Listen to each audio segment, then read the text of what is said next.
Hai, Assalamualaikum warahmatullahi wabarakatuh. Hari ini saya akan menceritakan tentang kisah Khalid Al-Walid. So, untuk pelajar-pelajar SPM yang akan menghadapi SPM Sejarah dan SPM Pendidikan Islam, kalau ditanya siapa itu Khalid Al-Walid. So, ini adalah kisahnya. Kisah Khalid Al-Walid ini adalah seorang panglima perang. Sebelum tu, untuk viewers atau penonton bukan Islam, saya nak terangkan Islam itu berperang kerana ditindas dan dianiaya. Dan ini telah disyariatkan dalam syariat perang dalam surah Al-Hajj ayat 39 hingga 40. Dia ada terangkan mengapa Islam itu berperang. Dan perang pertama adalah perang Badar, iaitu selepas Rasulullah dan pengikutnya telah diusir daripada Mekah.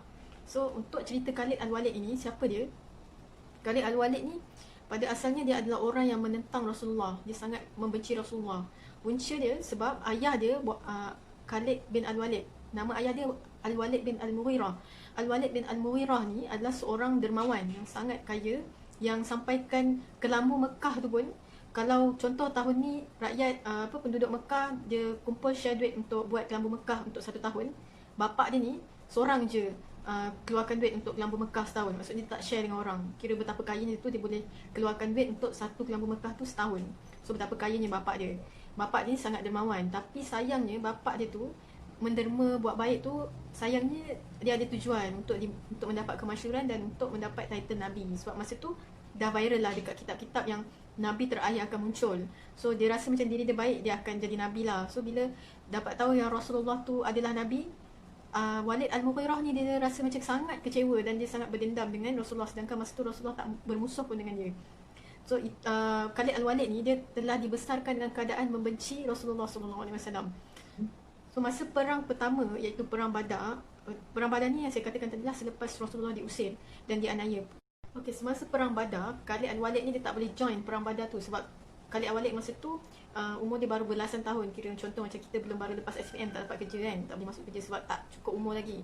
So Khalid Al-Walid masa tu belum boleh masuk perang lagi. Perang Badar tu yang join abang dia iaitu Walid bin Al-Walid. Abang dia join. Dan masa perang Badar tu tentera Islam menang dan abang dia tu telah menjadi tawanan perang. So masa tu umat Islam masa tu dia telah memberikan denda kepada tawanan perang. Kalau nak tebus kena bayar RM1,000 wang perak. Sebenarnya harga 1,000 keping wang perak tu sebenarnya murah je. Sebenarnya sebab nak tunjukkan yang tentera Islam masa tu bukan nak duit pun, tapi nak tunjukkan yang tentera Islam betapa tegasnya tentera Islam masa tu dan tidak mahu digelar sebagai pengecut lah. So Khalid Al-Walid dan abang dia ni Hisham, terpaksalah Hisham dia telah pun pergi ke Madinah untuk tebus abang dia. So dia bayarlah duit, dia korbankan duit bapak dia, bayar untuk tebus abang dia bawa balik di Mekah. So masa sampai kat Mekah, dah bawa balik abang itu, abang cakap okey dah sampai Mekah, Alhamdulillah.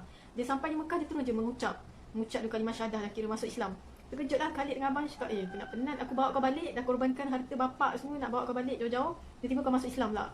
Terkejut lah Khalid kan, bengang lah, macam tak puas hati. Lepas tu abang ni cakap, aku tak pernah tengok tentera sebaik tentera Islam yang melayan tawanan perang. Dia walaupun kami diikat, mereka menyuapkan kami dengan lemah lembut dan dilayan dengan sangat baik sekali masa tawanan, menjadi tawanan perang masa tu. So masa tu abang cakap aku sangat tertarik, dan satu perkara lagi yang aku sangat tertarik ialah aku tak pernah melihat orang memuliakan orang seperti umat Islam memuliakan Rasulullah. Dia cakap aku tak pernah tengok orang dimuliakan seperti itu. Dan orang seperti itu sangat menjadi pengaruh yang aku tengok sendiri pun aku rasa macam kagum. Abang dia cakap macam tu. Lepas tu Khalid cakap lah, kalau tahu aku tak masuk Islam kat sana je, penat je aku ambil kau jauh-jauh kan. Tu abang cakap aku sengaja masuk Islam kat sini biar aku merdeka dulu, dan aku tak nak nanti sejarah mengatakan aku masuk Islam kerana aku takut ketika berada dalam tawanan. Nanti orang ingat aku telah didera atau dipaksa untuk masuk Islam. So aku tak nak orang ingat aku ni dianiaya dan takut baru nak masuk Islam. Aku nak merdeka dulu sampai Mekah tu baru aku masuk Islam. So abang dia sampai Mekah, abang dia balik dekat Madinah pergi, dan dia menjadi antara orang yang paling dekat lah dengan Rasulullah. So masa abang dia dekat Madinah, Rasulullah selalu tanyalah dengan abang Khalid Al-Walid ni. Dia tanya dekat abang dia cakap, adik kau Khalid tak nak ke datang ke sini kan, dan dengar ajaran yang sebenar ini. Kerana percayalah, orang sebijak Khalid Al-Walid itu tidak akan menolak betapa benarnya Islam itu. Masa tu abang dia tulis surat. Dalam surat tu Khalid bacalah yang orang sebijak kamu tidak akan menolak betapa benarnya Islam itu. Masa tu abang Khalid yang baca masa tu dia dah macam serba salah, macam fikir macam betul lah abang aku ni kan. Abang aku ni macam betul lah. Tapi dia tengok bapak dia rasa serba salah sebab dia dah tengok bapak dia sangat kecewa dengan datangnya munculnya Rasulullah tu. Dan seterusnya terjadi pula perang Uhud. Dalam perang Uhud ni barulah Khalid Al-Walid cukup umur untuk masuk perang. Masa Perang Uhud ni tentera Islam kalah, dan ini adalah pertama kali tentera Islam ditewaskan oleh tentera bukan Islam. Khalid Al-Walid masa tu mengetuai Perang Uhud ni. So selepas terjadinya Perang Uhud, termeterainya Perjanjian Hudaibiyah. Perjanjian Hudaibiyah ni adalah untuk perdamaian antara penduduk Mekah dan penduduk Madinah. Dalam Perjanjian Hudaibiyah ni lah Khalid Al-Walid dia tak setuju, sebab dia fikir kenapa kita nak berbaik dengan orang kafir. Masa tu dia fikir dia kafir lah, orang Islam tu tak betul lah dia fikir. So dia cakap kenapa kita nak berbaik dengan orang bukan agama dia, sedangkan kita dah usir dah orang itu, kita dah usir dah Rasulullah, dia cakap dia dah usir dah Muhammad. So dalam Perjanjian Hudaibiyah tu, malam tu dia fikir tak apa, malam ni diorang kan dah lepas meeting semua tu kan, dah nak buat perjanjian tu, malam tu dia nak buat serang hendap. Dia cakap okey tak apa, malam ni kita serang hendap Rasulullah. Masa Rasulullah solat, dia cakap kita serang dia masa dia solat. So masa dia solat, masa Rasulullah solat dan pengikut dia solat, dia pelik. Masa dia nak solat, dia kata okey, masa dia sujud je kita tangkap seorang satu kepala. Tapi yang peliknya masa depan sujud, belakang bangun. Belakang sujud, depan bangun. So dia tak tahu sebenarnya masa tu telah terjadinya solatul khauf, iaitu solat ketika perang. So masa tu Khalid macam pelik, macam dalam solat pun orang boleh buat benda yang sistematik. So dia fikir macam betul ni, macam betul ni. So dia fikir macam Rasulullah ni orang yang terhalang, apa dia nak buat tak jadi. Dia padahal dia nak pancung dah pada Rasulullah tu, tapi tak jadi. So dia pun balik. Dia balik, Abu Sufyan tanya dia, macam mana jadi tak kau ni dapatkan membunuh Rasulullah. Dan secara spontannya pula Khalid dia jawab, dia cakap dah lah, tak payah kacau dia adalah orang yang terhalang dan aku percaya dia adalah lelaki yang akan menguasai dunia. Tu secara spontan dia cakap, dan masa dia cakap tu pun dia fikir dia tak sangka dia cakap macam tu. Okay, lepas dia balik daripada lepas dia Abu Sufyan tanya tu, dia macam fikir macam betul ni Rasulullah ni, mungkin macam betul ni, dia macam dah berbelah bagi tau. Jiwa dia rasa macam dah betul lah apa yang Rasulullah sampaikan ni. So dia pun pergi jumpa sahabat karib dia 3 orang. Masa tu sahabat karib dia yang paling rapat dengan dia, Ikrimah, Sufyan dan Talha. Masa ni Ikrimah belum masuk Islam lagi. Masa dia tanya pendapat kawan dia, tanya Ikrimah, cakap kau rasa betul tak apa yang Rasulullah sampaikan Islam tu? Ikrimah ni dia terus marah, cakap kau apa, kau gila, ayah aku mati dalam perang menentang Islam, cakap yang tu kan. Lepas tu dia tanya pula Sufyan cakap kau jangan tanya ni soalan ni. Macam marah lah bila Khalid tanya tu. Lepas tu Khalid pun dia tanya lagi seorang kawan dia, cakap Talha, yang tanya Talha, kau rasa betul tak Rasulullah ni? Talha kata aku pun ada rasa macam tu juga, macam betul lah. Lepas tu cakap okey jom malam ni kita pergi gerak Madinah. Lepas tu dia sedara senyap-senyap, Khalid dengan Talha ni dia menuju ke Madinah malam, dia nak gerak tu malam. Dia gerak tu malam, dalam perjalanan dia nak pergi ke Madinah tu, dia terserempak pula dengan seorang pakcik yang garang gila ni, yang memang ketua perang pendekar yang sangat garang dan terkenal lah, iaitu Amr bin Ash. Amr bin Ash ni adalah sahabat karib Raja Majusi. Dia adalah orang yang sangat terkenal, garang, kuat, tangkas, kira pakcik lah. Dia macam, sebab Khalid dengan Talha ni 20-an, yang Amr bin Ash ni 40-an. Khalid dengan Rasulullah beza dia 20 tahun. So Khalid ni muda lagi. Bila pakcik tu tunggu dekat sempadan antara Madinah dengan Mekah tu, pakcik tu tunggu, dia cakap korang nak pergi mana? Amr bin Ash tanya, nak pergi mana ni? Masa Talha dia takut-takut lah, dia cakap kita orang saja je jalan-jalan. Yang Khalid Al-Walid ni dia seorang yang berani dan jujur kan. Dia cakap je, kita orang nak pergi Madinah untuk menerima ajaran Rasulullah. Lepas tu Amr bin Ash ni terus cakap, sebenarnya aku pun nak pergi sana juga, aku pun nak join juga. Rupa-rupanya Amr bin Ash tu dia duduk dekat antara sempadan tu sebab dia nak jaga supaya orang tak bunuh Rasulullah walaupun masa tu dia belum Islam.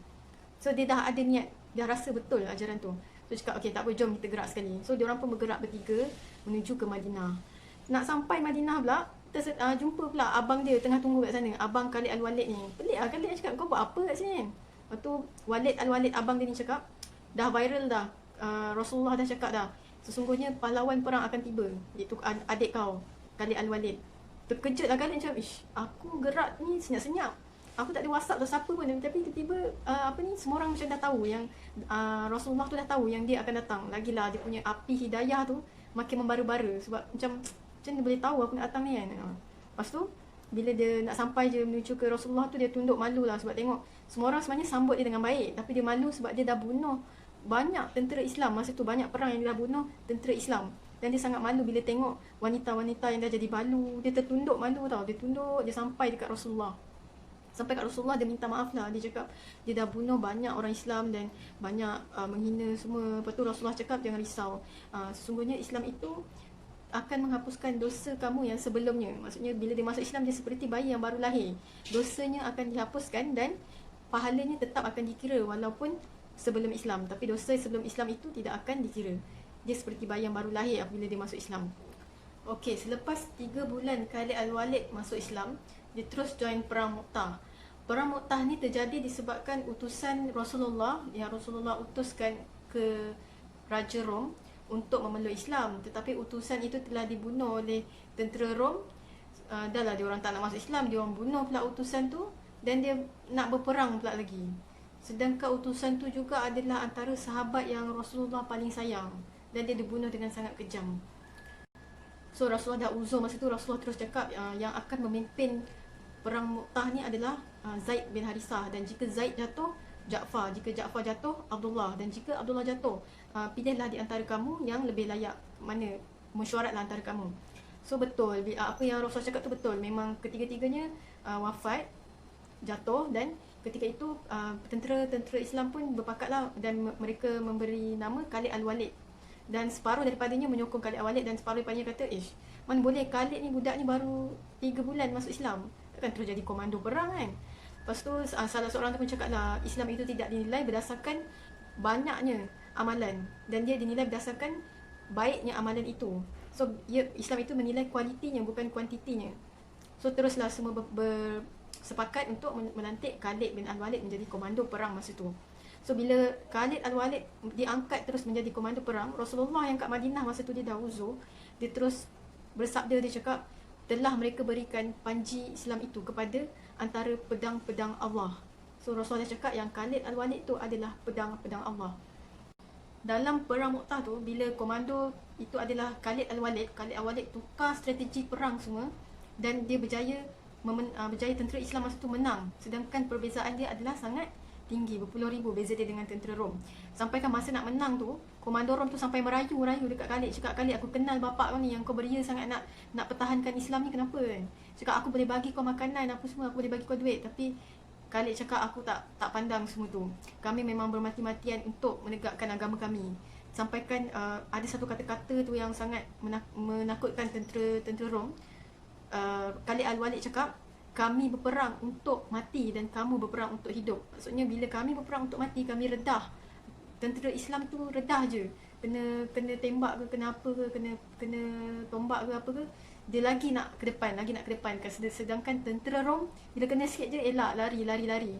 Sebab itulah betapa takutnya kata-kata Khalid Al-Walid masa tu. Dia cakap, kami berperang untuk mati sedangkan kamu berperang untuk hidup. Kami berperang atas agama kami. Masa tu tentera Rom memang sangat gerun lah dengan kata-kata tu. So bila tentera Rom kalah, tentera Rom ni dia hantar pasukan risikan lah, kira macam pasukan siasatan, jabatan siasatan. 3 orang dia hantar dekat kemah Khalid Al-Walid ni. Dia cakap 3 orang ni dia tak bawa senjata pun. So Khalid Al-Walid tak perang lah, dia takkan bunuh orang yang tidak membawa senjata lah.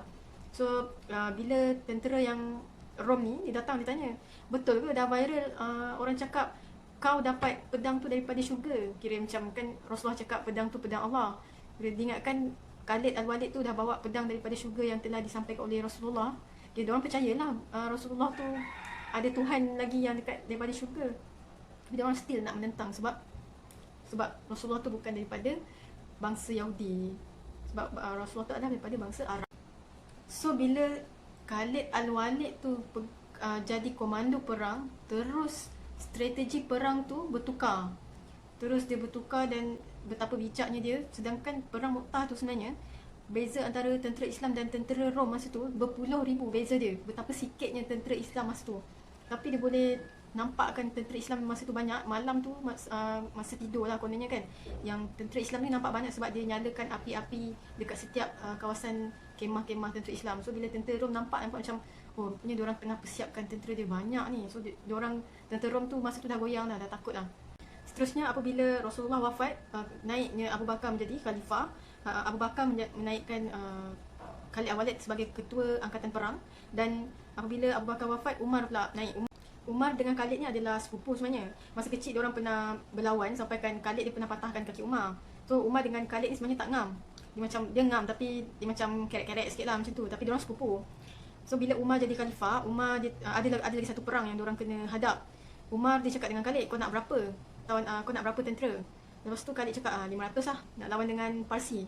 Lepas tu Umar macam cakap, kau jangan kerek, ini ramai kot, berpuluh ribu tentera kot. Lepas tu Khalid jawab, tak apalah, 1000 je lah. So Umar macam kau pandang leke apa aku cakap kan, macam sikit gila kau minta 1,000 orang je tentera. Lepas tu Khalid cakap, jangan risau, kalau aku pergi dengan orang beriman, walau 10 orang beriman, nescaya kami pasti akan menang.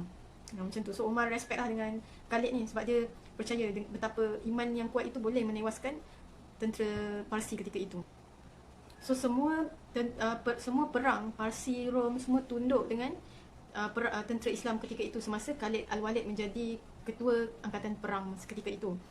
So bila Umar jadi khalifah, Umar dia takut akidah umat Islam terpesong tau. Sebab bila setiap kali perang je mesti tentera cakap, alah ni kalau Khalid ada kita mesti menang lah, Khalid ada kita mesti menang.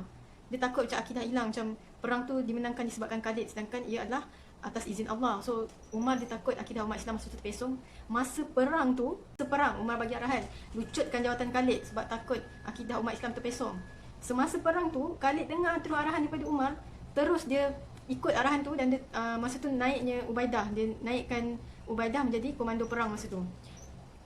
Tapi bagusnya Khalid ni, dia semasa perang, semasa melaksanakan tugas, dia mendengar arahan.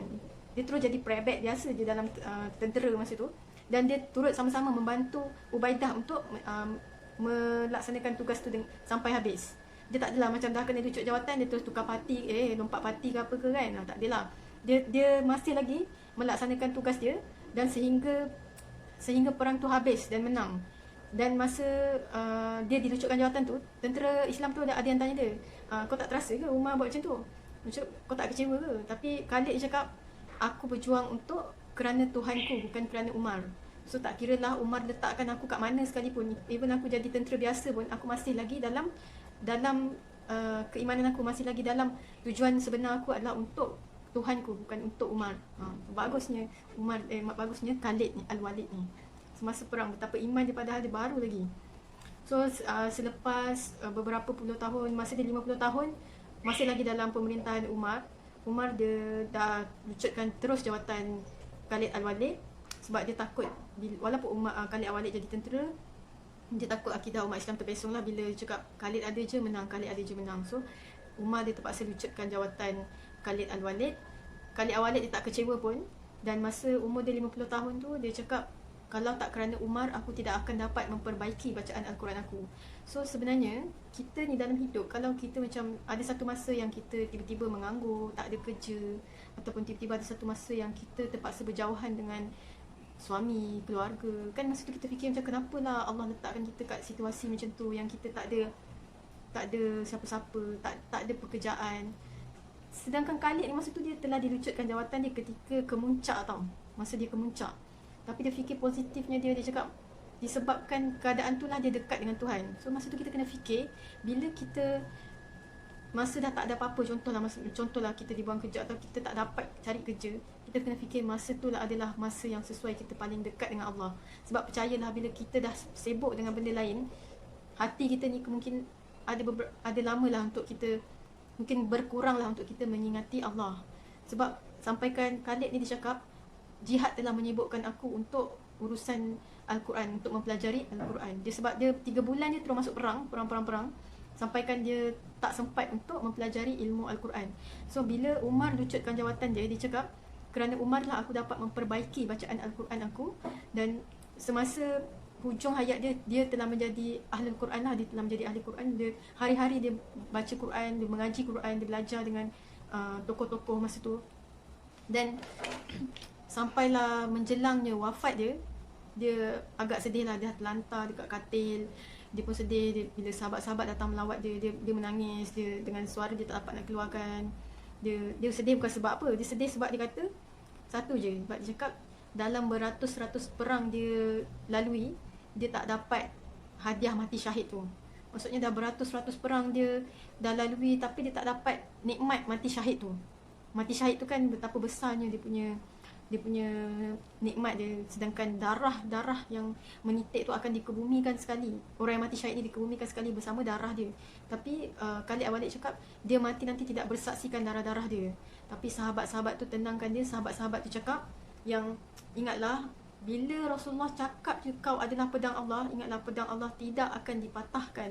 Dan percayalah, para syuhada semua yang mati syahid ni akan bersaksikan engkau, kerana akan menjadi saksi bahawa engkau adalah pejuang, kerana mereka semua ingin bercita-cita untuk menjadi pahlawan seperti Khalid Al-Walid. Engkau sendiri adalah pedang Allah, tak mungkinlah pedang Allah akan dipatahkan. Sebab diri dia sendiri tu adalah pedang Allah, tak mungkinlah dia nak dapat mati syahid tu, sebab dia tak akan dikalahkan dalam perang. Itulah yang kita pelajari, yang iktibar yang kita dapat lah. So ingatlah, kalau tak kerana pahlawan-pahlawan dahulu, kita takkan dapat Islam itu dipandang tinggi oleh masyarakat lah. Agama-agama lain tak akan pandang Islam itu tinggi lah. Betapa Islam dulu kuat dan mereka mempertahankan Islam sehingga Islam berada di tahap yang tinggi sekarang yang kita rasa selamat sekarang ni. Tapi sayangnya Khalid itu telah dikebumikan di Syam, di bumi Syria, dan sayangnya Syria itu sekarang telah pun ditindas kembali, dan kita sekarang ni seperti duduk diam je dengan apa yang ni. Tak ada pun, mungkin ada yang mempertahankan Syria sekarang, tapi tidak boleh mampu menegakkan Islam di sana sekarang. So janganlah kita menjadi Islam yang bagaikan Islam di buih-buih di lautan saja. Ingatlah pengorbanan pahlawan-pahlawan Islam dahulu yang telah menegakkan Islam bermati-matian, dan sekarang di manakah peranan kita sebagai umat Islam sekarang. Dapat tengok umat Islam sekarang, contohlah yang sekarang kita tengok hero yang baru je viral baru-baru ni pasal Khabib tu kan. So kita perlu tahu juga dari mananya kepahlawanan tu muncul, sifat kepahlawanan Islam itu muncul. Kita perlu kenal siapa ni. So terima kasihlah, itu saja yang harap kita semua dapat ambil iktibar lah yang daripada kisah Khalid Al-Walid ini.